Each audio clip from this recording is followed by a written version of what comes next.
The neon signs of Port Haven's underground market cast an eerie glow across Thomas Reed's face as he made his way through the crowded corridors.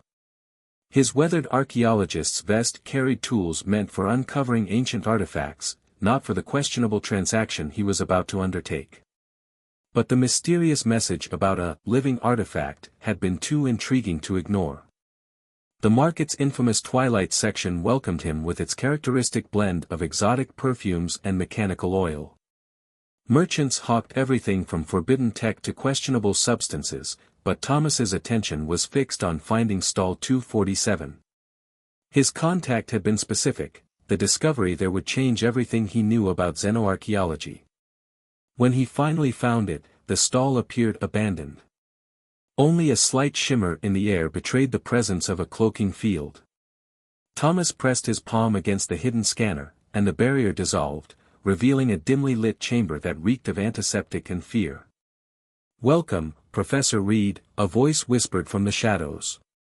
A tall figure emerged, Rooker, a notorious artifact dealer known for acquiring the impossible. His crystalline exoskeleton caught the light, creating prismatic patterns on the walls. "I trust you brought the payment." Thomas nodded, his hand instinctively touching the secure data card in his pocket. "Show me what you found first." Rooker gestured toward the back of the chamber. As the lights slowly brightened, Thomas's breath caught in his throat. Within a containment field stood a humanoid figure with skin the color of twilight nebulae. Intricate patterns flowed across her surface like stellar currents, and her eyes held the depth of ancient galaxies. But what struck him most was her absolute silence, no breathing, no movement, as if she existed in a state between moments. "A chronovoid," Thomas whispered, his academic mind racing. The species was thought to be extinct for millennia, their civilization lost to time itself. "How did you?" "Questions cost extra," Rooker interrupted, his crystalline fingers clicking impatiently. "Do we have a deal?" Thomas studied the being before him. Her eyes met his, and in that moment, he saw something that shattered his professional detachment: intelligence, fear, and a desperate plea for help. This wasn't just an artifact, this was a person. "The containment field is degrading her," he said, noticing the subtle distortions in her temporal patterns. "You're killing her." Rooker shrugged. "Then perhaps we should conclude our business quickly." The transaction was completed in tense silence. As Thomas approached the containment field with the deactivation key, alarms suddenly blared throughout the market. "Patrol ships," Rooker hissed, already moving toward his escape route. "Your problem now, Professor." The containment field dissolved, and the chronovoid stumbled forward. Thomas caught her, surprised by how solid she felt despite her ethereal appearance. Her skin was cool to the touch, and the patterns beneath it pulsed with increasing urgency. "We need to go," he said, supporting her weight. "Can you walk?" She nodded, her movements becoming more fluid with each step. They hurried through the now chaotic market as security forces descended upon the illegal trading hub. Thomas led them toward his research vessel, the Antiquities Echo, praying it would be fast enough to outrun whatever pursuit followed. The ship's hatch had barely sealed behind them when the first explosion rocked the port. Thomas scrambled to the controls, initiating the launch sequence while his mysterious companion braced herself in the co-pilot's seat. As they broke atmosphere, 3 patrol vessels moved to intercept. "Hold on," Thomas warned, pushing the engines beyond safety limits. The Antiquities Echo wasn't built for combat maneuvers, but years of navigating treacherous dig sites had taught him a few tricks. They dove into a debris field, using the fragments of ancient satellites as cover. When they finally broke free into open space, Thomas allowed himself to breathe. The patrol ships had fallen back, unwilling to risk destruction in the debris field. He turned to his silent passenger, who was studying the ship's systems with evident fascination. "I'm Thomas," he said, realizing how inadequate normal introductions felt in this situation. "I'm an archaeologist specializing in lost civilizations. I've studied the chronovoid's achievements, but I never." He trailed off as she raised her hand, her fingertips beginning to glow with a soft light. She touched the ship's computer interface, and symbols appeared, not text, but complex temporal mathematics that made Thomas's head spin. As he watched, the patterns on her skin aligned with the equations, telling a story of a civilization that didn't just study time, but danced with it. "You're trying to tell me something," he said, leaning closer to study the equations.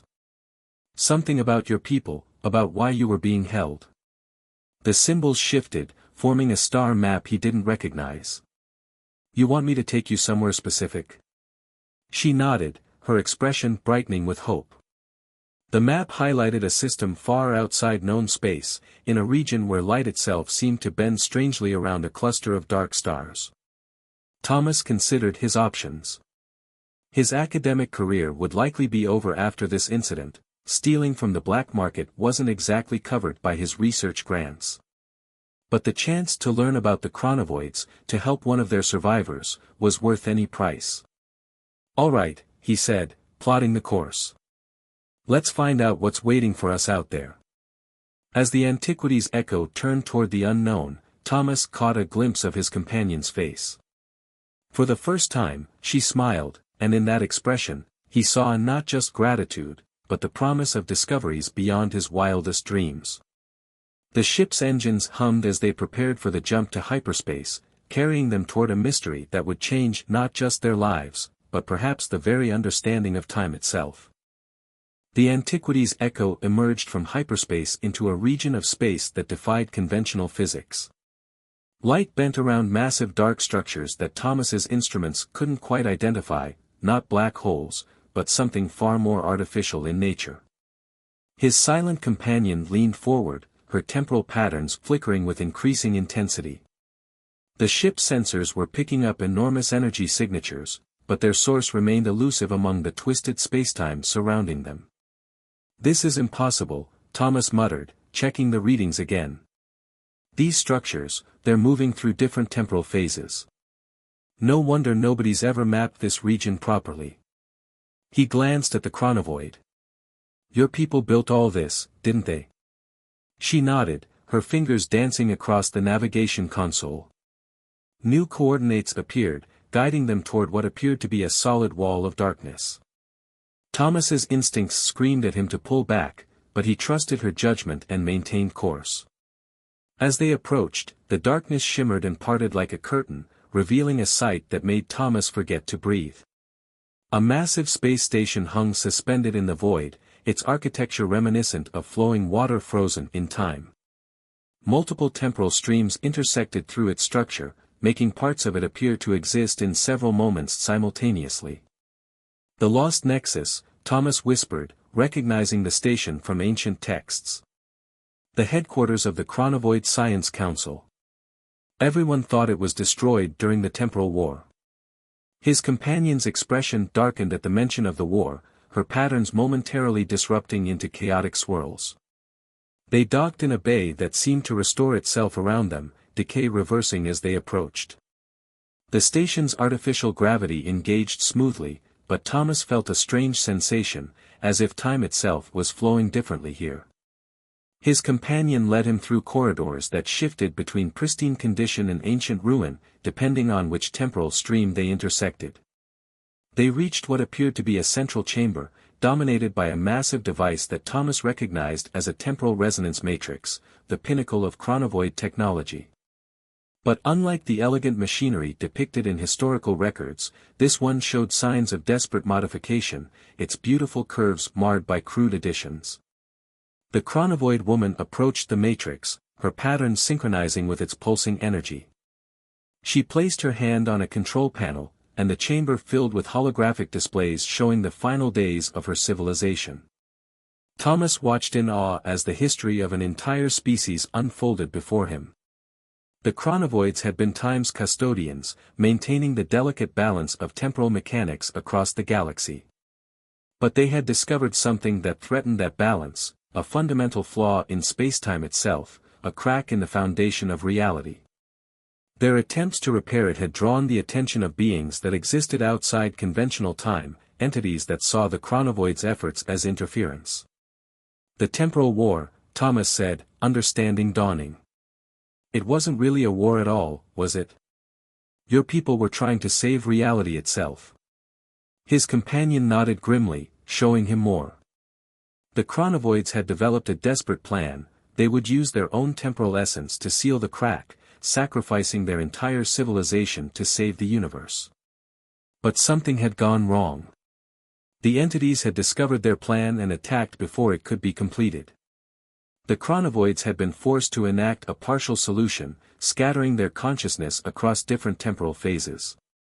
Most of their population had been fragmented across time, neither fully existing nor completely gone. The holographic display focused on Thomas's companion, showing her role as one of the few who had maintained corporeal form, tasked with finding a way to restore her people. But she had been captured by those who sought to exploit chronovoid technology, unable to complete her mission. That's why you can't speak, Thomas realized. Your voice exists in another temporal phase, doesn't it? Part of the fragmentation. She confirmed his theory, then showed him more, plans for the temporal resonance matrix, modifications that could potentially restore the scattered chronovoids. A warning alarm interrupted them. The station's sensors had detected multiple ships approaching, the same energy signatures as the patrol vessels from Port Haven. Someone had tracked them. They followed us through hyperspace, Thomas said, checking the tactical display. But how did they navigate the temporal distortions? His companion's expression hardened as she pulled up more data. The pursuing ships were using stolen chronovoid technology, crude adaptations that were causing dangerous instabilities in the local time stream. The station shuddered as the first temporal shock waves hit. Thomas watched in horror as sections of the structure began to phase in and out of existence, the careful balance of time streams disrupting under the assault.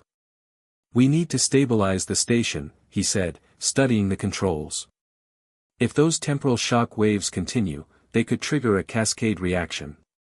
The implications were clear, not just the station, but the entire region could collapse, potentially releasing whatever reality-threatening force the chronovoids had contained. His companion was already moving, her patterns flowing with renewed purpose as she interfaced with the station's systems. She looked at Thomas, then at the temporal resonance matrix, her meaning clear. They had one chance to save not just her people, but perhaps existence itself. The question was whether they could complete what an entire civilization had failed to accomplish, and whether they could do it before their pursuers tore apart the fabric of spacetime around them. Another temporal shockwave rocked the station as Thomas raced to understand the complex systems before him. His companion's fingers flew across multiple control interfaces, her patterns pulsing with increasing urgency as she attempted to stabilize the failing temporal fields. The resonance matrix is overloading, Thomas called out, watching power levels spike dangerously. Whatever modifications your people made, they're not holding under this strain. He'd spent years studying chronovoid technology, but the reality of their engineering was far more complex than any academic theory had suggested. His companion paused her work to share another burst of mathematical equations through the station's interface. Thomas's eyes widened as he understood. The matrix wasn't just meant to contain the reality breach, it was designed to channel temporal energy through your people's collective consciousness. That's why you're still partially phased out of time. A proximity alert blared through the chamber. The pursuing ships had breached the station's outer defenses, their crude adaptations of chronovoid technology creating dangerous temporal eddies in their wake. Security feeds showed armed figures emerging from docking bays on multiple levels, their weapons glowing with unstable temporal energy. We need to buy more time, Thomas said, accessing the station's defensive systems. Years of excavating dangerous ruins had taught him more than just archaeology. He initiated emergency containment protocols, sealing off sections of the station and redirecting power to critical systems. His companion suddenly grabbed his arm, her touch sending a shock of temporal energy through him. For a brief moment, Thomas perceived reality as she did, multiple time streams flowing simultaneously, the complex dance of cause and effect that the chronovoids had once maintained. The experience left him gasping, but with a deeper understanding of what they faced. The resonance matrix, he said, his mind racing with new possibilities. It's not just failing, it's trying to realign itself with the original timeline, isn't it? Before your people were scattered. She nodded emphatically, her patterns forming complex equations that confirmed his theory. The station shuddered again as their pursuers drew closer. Through the security feeds, Thomas recognized the crystalline form of Rooker leading them, the artifact dealer's exoskeleton now enhanced with stolen chronovoid technology. Did you really think you could keep this treasure to yourself, Professor? His voice crackled through the comm system. The secret of time itself? Thomas ignored him, focusing instead on the mathematical patterns his companion was sharing. The matrix needs an anchor point, he realized. Something to stabilize the temporal streams long enough for realignment. That's why you needed help, you can't exist fully in any single time stream to do it yourself. The sound of weapons fire echoed through nearby corridors as Rooker's forces approached. The chronovoid woman's patterns suddenly shifted, forming a series of images that made Thomas's heart skip. She was showing him her true name, written in the complex mathematics of temporal physics, Naira, meaning, she who bridges time. Naira, Thomas said softly, the name feeling like a mathematical equation on his tongue. Her patterns brightened at the sound, and for a moment, he saw a flicker of her voice trying to manifest in their time stream. Another explosion rocked the chamber. Rooker's forces had nearly reached them. Naira's expression became determined as she initiated a complex sequence in the resonance matrix. The machine's hum changed frequency, its energy field expanding to encompass both of them. Whatever you're planning, Thomas said, trusting her despite his uncertainty, I'm with you. He placed his hand on the control panel beside hers, and the matrix's energy surged. Through their connected temporal perception, he understood her intent. She would use his stable presence in the time stream as an anchor point, attempting to pull her consciousness fully into the present. The chamber doors burst open as Rooker and his forces arrived, their weapons trained on the matrix. Step away from the controls, Rooker demanded, his crystalline form crackling with stolen temporal energy. You have no idea what forces you're dealing with. Actually, Thomas replied, his hand steady beside Naira's, I think we finally do. He felt her temporal energy surge through him, using his consciousness as a bridge between time streams. The sensation was overwhelming, like experiencing 1,000 moments simultaneously while remaining anchored in the present. The resonance matrix's light grew blinding as Naira channeled its power, her patterns synchronizing with the machine's pulses. Thomas maintained his position despite the increasing pain, understanding that he was her only connection to stable time. Through their linked perception, he felt her gathering the scattered fragments of her voice, drawing them back through the temporal phases. Rooker fired his weapon, but the blast froze in mid-air as time itself began to fluctuate around them. You'll destabilize everything, he shouted, his crystalline form beginning to crack under the temporal stress. The profit, the power. This was never about power, Thomas gritted through clenched teeth, maintaining his focus on Naira. It was about restoration.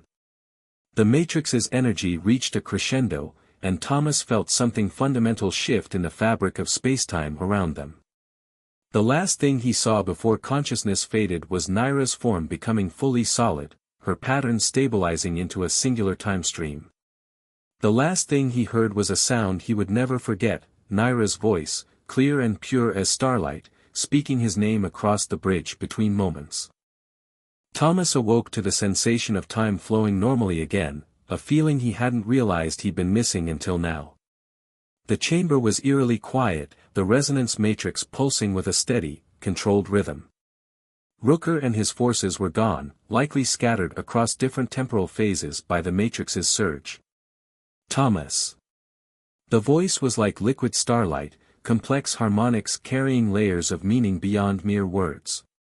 He turned to find Naira watching him, her patterns now flowing in perfect synchronization with the present time stream. You kept me anchored. Thank you. You can speak, he said, still dizzy from the temporal realignment. But how? The matrix's power alone shouldn't have been enough to. It wasn't just the Matrix. Naira helped him stand, her touch now warm and fully present. Your understanding of our mathematics, your willingness to serve as an anchor point, it created a bridge that even our scientists hadn't considered. Humans exist so firmly in the present moment, something we chronovoids never fully appreciated. The station hummed around them, its systems responding to Naira's restored connection with her technology. But Thomas noticed something concerning in the displays. The temporal distortions are still spreading, he said, studying the readings. What Rooker's people did, it's destabilizing the containment field around the reality breach. Naira's expression grew serious. Yes. And now that I'm fully restored to this time stream, I can finally explain what we're truly facing. She interfaced with the station's systems, bringing up a complex temporal map of the galaxy. When my people discovered the flaw in reality, we didn't understand its true nature. We thought it was a natural phenomenon, something that needed to be contained. The map zoomed in on the dark region they had navigated to reach the station. But we were wrong. The flaw is artificial, created by beings who exist outside our understanding of time. They've been trying to break into our reality, to reshape it according to their own laws of physics. The entities you mentioned before, Thomas said, pieces falling into place. They didn't attack your people because you were interfering. They attacked because you discovered their plan. Exactly. Naira's patterns shifted to display complex calculations. The temporal war was their attempt to stop us from warning the rest of the galaxy. When they realized they couldn't defeat us directly, they found a way to scatter our consciousness across time, preventing us from mounting an organized response. Thomas studied the temporal map, noting how the distortions were beginning to spread beyond the containment field. And now Rooker's crude use of your technology has weakened the barriers your people put in place. The barriers are failing, Naira confirmed, her voice carrying harmonics of deep concern. Once they collapse completely, the entities will be able to begin their invasion of our time stream. She turned to Thomas, her silver eyes holding his gaze. There's more. When you helped stabilize my consciousness, I gained access to information that had been scattered across multiple temporal phases. I know how to stop them, but the cost would be enormous. She brought up schematics for the resonance matrix, showing modifications that made Thomas's breath catch. You want to transform the entire station into a temporal bomb, he said, understanding the implications. Create a localized time lock that would seal off this entire region of space. Yes. But the calculations require precision that even our technology can't maintain. We would need. She hesitated, her patterns flickering with emotion. An anchor point, Thomas finished. Someone existing firmly in the present moment to stabilize the temporal fields. The weight of what she was suggesting hung between them. You mean me? It would mean being trapped here, frozen in time with the station and the entities, Naira said softly. I can't ask that of you. You've already done more than any human could be expected to. Show me the calculations, Thomas interrupted, his archaeologist's mind already analyzing the problem. There has to be another way. Your people were masters of temporal mechanics, there must be something in your records, some technique we haven't considered. Naira's patterns brightened slightly at his determination. She began accessing deeper levels of the station's database, sharing increasingly complex temporal theories. As they worked, Thomas noticed something in the calculations, a pattern that reminded him of something he'd seen in ancient ruins years ago. Wait, he said, pulling up the relevant data. These equations, they're similar to markings I found in a temple on Proxima 7. At the time, I thought they were just decorative, but what if they were instructions? A backup plan your people left scattered across the galaxy. Naira studied the images he shared, her patterns accelerating with excitement. These aren't just equations, she said, her voice harmonizing with growing hope. They're coordinates. Temporal coordinates. My people didn't just leave a backup plan, they left us a key to saving everything. The station shuddered as another temporal distortion rippled through the region. On the monitors, they could see the containment field weakening further. Whatever they were going to do, they didn't have much time left. "I need to show you something," Naira said, taking Thomas's hand. "The true heart of the station. If those coordinates are what I think they are, we might have one chance to save not just this reality, but restore my people as well." She led him toward a hidden chamber, one that existed in a temporal pocket even she hadn't been able to access until now. As they walked, Thomas felt the weight of what was coming. Sometimes the greatest discoveries required the greatest sacrifices, but he was determined to find a solution that didn't require leaving anyone behind. He'd started this journey seeking artifacts, but he'd found something far more valuable, a chance to make history rather than just study it.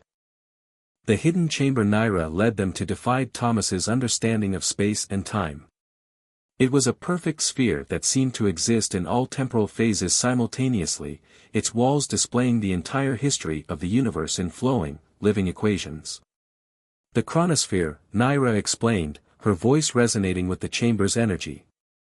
"The first and greatest achievement of my people.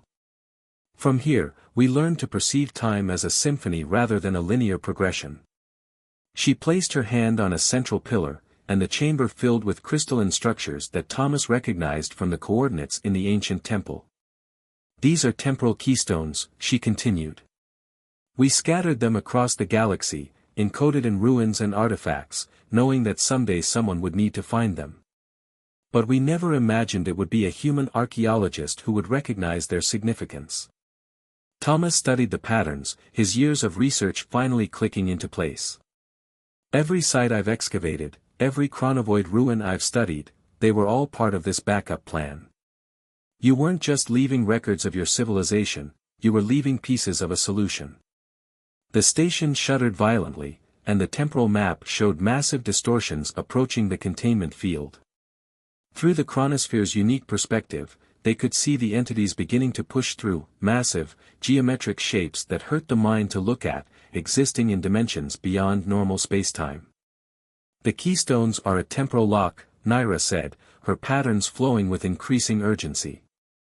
"They can seal the breach permanently, but they need to be activated in perfect synchronization across all temporal phases." She hesitated, her silver eyes meeting Thomas's. "It would require both of us. A chronovoid's ability to exist across multiple time streams, and a human's unique capacity to remain anchored in the present. Like a temporal version of quantum entanglement," Thomas said, understanding dawning. "Your people and mine, we're not just different species. We're complementary parts of the same equation." Naira's patterns brightened. "Exactly. The entities never considered this possibility. They saw humans as primitive, bound to linear time. They didn't understand that this very limitation could be the key to their undoing." Another shock wave rocked the station as the entities pushed harder against reality's barriers. Warning signals blared throughout the chronosphere, indicating that the containment field was reaching critical failure. "How do we do this?" Thomas asked, moving to the central pillar. "We merge our temporal perspectives," Naira explained, taking position opposite him. "My consciousness will spread across the time streams, activating each keystone simultaneously. But I'll need you to maintain a fixed point in the present, preventing temporal dissolution. Like what we did with your voice, but on a universal scale," Thomas said. He could feel the chamber's energy building around them, responding to their combined presence. Naira nodded. "But the power required. Thomas, this could kill us both. And even if we succeed, the temporal backlash will change everything. History itself might be rewritten." Thomas met her gaze steadily. "Some things are worth any price. Your people understood that, it's why they created this backup plan in the first place." Naira's patterns swirled with emotion. "Humans never cease to amaze me. Your species lives such brief lives, bound to a single moment in time, yet you face the infinite with such courage." "Maybe that's exactly why we can," Thomas replied. "When you only have one moment, you learn to make it count." They placed their hands on the pillar together as the entities began their final push into reality. Through their connected perception, Thomas saw the full scope of Naira's plan. Her consciousness would flow through the temporal keystones, creating a complex network of temporal locks. His role was to provide the stable reference point, the unwavering now that would allow the locks to synchronize. The power of the chronosphere surged through them as they began. Thomas felt Naira's consciousness expand outward, touching each keystone across space and time. The sensation was overwhelming. He experienced the entire history of the universe as a single moment, held together only by his fierce concentration on the present. Through their connection, he sensed the entities reacting to what was happening, their impossible geometries twisting as they tried to break through before the locks engaged. The pressure was immense, reality itself groaning under the strain. "Hold on," Naira's voice echoed through all time streams at once. "The keystones are aligning. Just a few more seconds." Thomas gritted his teeth, focusing everything on maintaining his position in the present moment. He could feel time trying to fragment around him, but he refused to let go. In that eternal instant, he understood something profound about the nature of existence. It wasn't just about moving through time, but about being fully present in each moment. The keystones reached perfect synchronization, and Naira began the final sequence. Energy cascaded through the temporal network, each lock engaging in a precise symphony of cause and effect. The entities screamed in frequencies that existed outside of time, their invasion thwarted by the very limitations they had dismissed as primitive. Reality flexed, rewove itself, and snapped back into proper alignment. The temporal breach sealed permanently, locked by the combined power of chronovoid science and human consciousness. The entities were cast out of their reality entirely, their threat ended not by force but by the harmony of two different ways of perceiving existence. When the energy faded, Thomas found himself still standing in the chronosphere, his hand intertwined with Naira's on the pillar. But something had changed. Through their connected perception, he could feel temporal energy flowing naturally again, the damage caused by the entities finally healed. "It worked," Naira breathed, her patterns glowing with joy. "The breach is sealed, and..." She paused, her silver eyes widening. "Thomas, look." The chronosphere's walls showed temporal streams realigning throughout the galaxy. And within those streams, points of light were appearing, consciousness reintegrating, patterns reforming. The scattered chronovoids were returning, drawn back to proper spacetime by the restoration of natural temporal flow. "Your people," Thomas said, watching in awe as more lights appeared. "They're coming back." "Thanks to you," Naira said softly. "Your understanding of our mathematics, your ability to anchor the present, you helped us achieve something we never could alone." Her patterns shifted, forming a new equation. "And something else has changed. The temporal physics we just rewrote. I can stay." Thomas looked at her in surprise. "You mean? The harmonics we created between our species' different ways of experiencing time, it's stable. I can maintain my consciousness fully in the present while still accessing the temporal stream." She smiled, her patterns flowing with possibilities. "It seems we have much more to learn from each other." As they watched her people return, Thomas reflected on how his life had changed since that day in Port Haven. He'd gone looking for artifacts and instead found a way to bridge the gap between two fundamentally different ways of existing. Sometimes, he realized, the greatest discoveries weren't things to be uncovered, but connections waiting to be made. "So," he said, returning Naira's smile, "what should we discover next?"